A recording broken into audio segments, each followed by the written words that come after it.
Magandang araw mga kasari-sari, kamusta na po kayo? Kamusta po ang inyong buhay, ang inyong mga negosyo? Ang inyong pambansang tendera ay pagod na pagod. Kalahating araw akong nag-display ng aking paninda na pinamili. Sa totoo lang, alas 5 pa lang ng madaling araw ay gising na ako kasi ako ay nag-church muna dahil linggo ngayon. Pagkatapos ay paglabas ng church, diretso ako ng palengke, diretso ako ng grocery store, namili ako ng aking tindahan. Pagka-uwi ko, 8:30 na. So, agahan na. Nag-agahan muna ako. Hinayaan ko yung tindahan ko na nakabukas lang pero hindi ko pa na-display. Gulo-gulo pa yung itsura niya. So, sa akin, yung mga ganyang senaryo, normal na yan siya. Minsan, pag tinatamad ako na mag-display ng maaga, hinahayaan ko lang basta open lang yung tindahan. Pagka medyo nahimas-masan na ako, saka ako nagdi-display pa unti-unti. Kasi may time talaga ako na parang tamad ako magbukas. Pero, nauudyukan ako kasi ano naman ang gagawin ko dito sa loob ng bahay, di ba? Wala kang ginagawa, nakaupo-upo ka lang. So, magbukas ka ng tindahan, magkakapera ka pa. So, ganun. Alam ko yung iba dyan na may tindahan, nangyayari din yan sa kanila, yung tipong tamad na tamad silang tumayo, gusto maghilata muna. Pero dahil ang tindahan nila ay gaya ng sa akin, di ba? Bahay mo tapos may tindahan ka rin, so mapipilitan ka talaga kaysa sa wala kang ginagawa, paupo-upo ka lang, wala kang kita. So, mas maigi na lang magbukas ng tindahan, kikita ka pa ng araw na yun, di ba? Nakakahinayang din kasi, di ba? Sayang din yung mga pabarya-barya. So, ngayong linggo, imbis na magpahinga ako, naisipan ko na mag-ayos ulit ng tindahan, maglinis kasi medyo maalikabok na.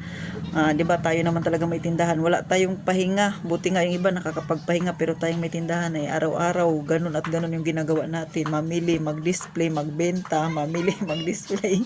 So, araw-araw ganun yung senaryo dito.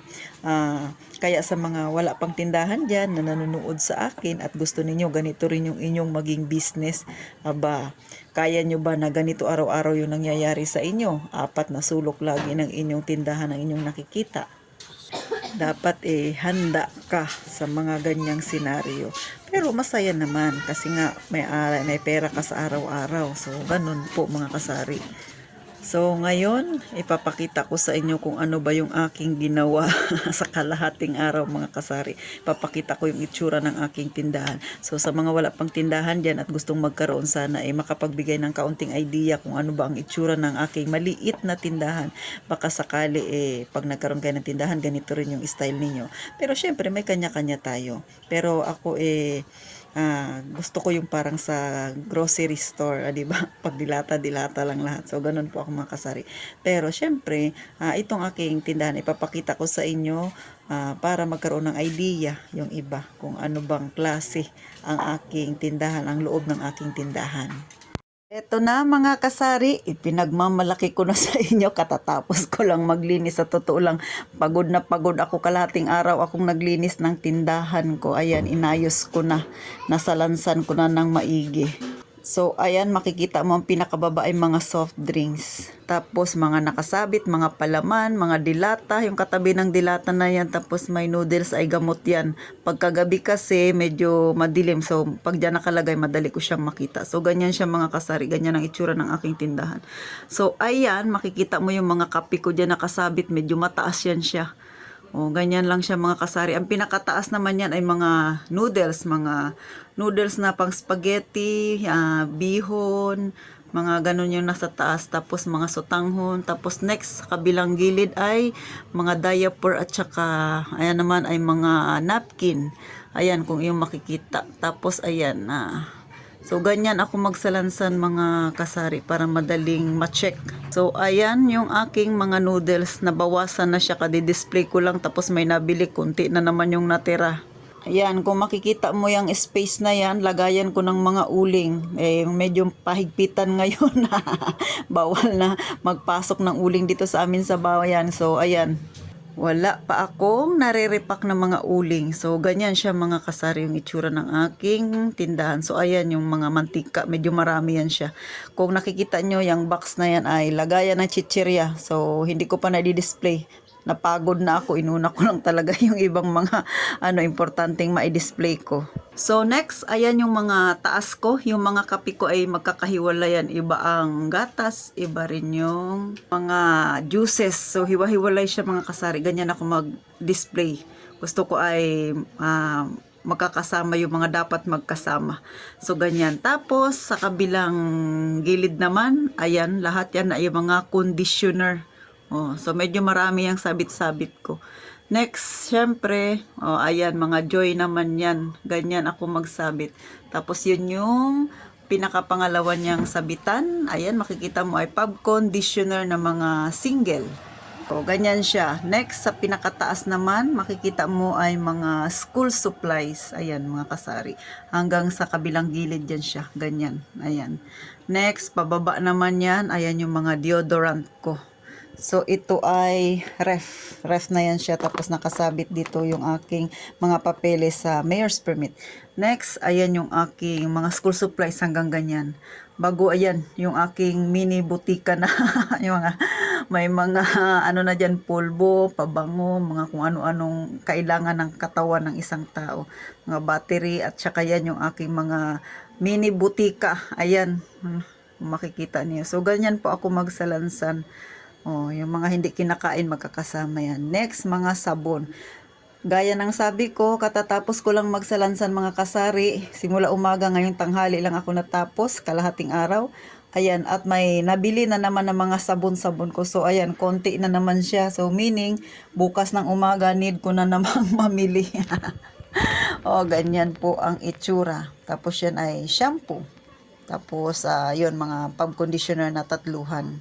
So, sa pinakababa, ayan ay mga lagayan ko ng tubig na binibenta ko. Medyo kulang na siya kasi pag linggo wala silang delivery. So, bukas na naman Monday to Saturday lang sila. Tapos yan yung aking mga bigasan.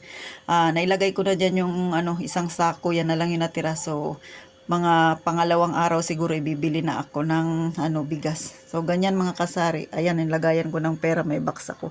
So, ayan, makikita mo, ayan yung mga refill ng mga shampoo, conditioner, at saka mga kape. Kasi nga, mahirap na umakyat ka pa dun sa taas. So, ganyan ang itsura niya. So, pagkatapos niyan, ayan naman yung harapan ng aking tindahan. Makikita mo yan. Ito yung loob niyan. Makikita mo mga biskwit na naka tali-tali lang mga kasari, ganyan. Yan siya. Sa labas niyan ay meron pa yung mga malalaking chichirya naman. Ayan, makikita mo may siomay ako dyan. Nandyan yung sibuyas, kamatis. So, ganyan po ang salansan ko. Maliit lang po talaga yung aking tindahan pero sinisiksik ko siya ng laman. Ayan, may mga daing-daing pa ko tsaka tuyo. Ayan yung mga display ko ng mga juice para madaling makita ng mga mamimili. Then, kabilang part, mga candy naman siya. Sa labas ay hindi ko na mapakita sa inyo ang itsura pero may mga chichirya pa yan siya dyan sa labas na nakahanger-hanger yung mga malalaki. Next, eto naman yung aking mga ripak-ripak mga kasari.